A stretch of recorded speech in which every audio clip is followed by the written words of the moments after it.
এই যে দেখেন ঘরটা, এই ঘরটা মোটামুটি এখন প্রায় ডুবে যাইতেছে, আর অল্প হইলেই টিনের চালের উপর উঠে যাবে। তো এরকম প্রত্যেকটা ঘর সেম অবস্থা, কিছু ঘরের উপর কোমর পানি, কিছু ঘরের মধ্যে গলা পানি, এরকম অবস্থা হয়ে গেছে। আর এর ভিতরের পানি এখনও বাড়তি আছে, কমার কোনো নামগন্ধ নেই। তো আমি বাংলাদেশ প্রশাসনের কাছে বলবো, এই পানি যদি ইন্ডিয়ার উদ্দেশ্য প্রণীত পানি হয়, তাহলে যাতে অবশ্যই এর বিরুদ্ধে পদক্ষেপ নেওয়া হয়। প্রয়োজনে বাংলাদেশ যতটুকু ঋণগ্রস্ত আছে তাতে আরও ঋণ নিয়ে তাদের গলার সামনে একটা বাঁধ দেওয়া হয়, যাতে ওই পানিতে তারাই চুবাই মরে।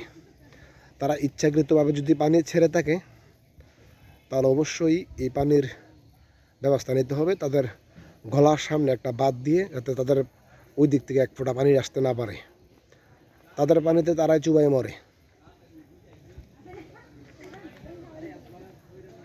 তারা পানি নিয়ে খেলা করবে, তাদের পানি আমরা তাদের সামনে যাতে আটকা দিতে পারি ওই ব্যবস্থা করতে হবে, তাহলে অবশ্যই তারা উচিত শিক্ষা পাবে। প্রত্যেকটা মানুষ গরু, ছাগল, হাঁস, মুরগি নিয়ে রাস্তার উপরে উঠে আছে এখন, ঘর ছাড়া, বাড়ি ছাড়া। যার যার ঘরের ভিতরে কত হাজার হাজার সামান আছে, কেউ কিচ্ছু আনতে পারেনি, সবাই খালি হাতে শুধু গরু, ছাগল, হাঁস, মুরগি এগুলা নিয়ে আইলের উপরে উঠে আছে।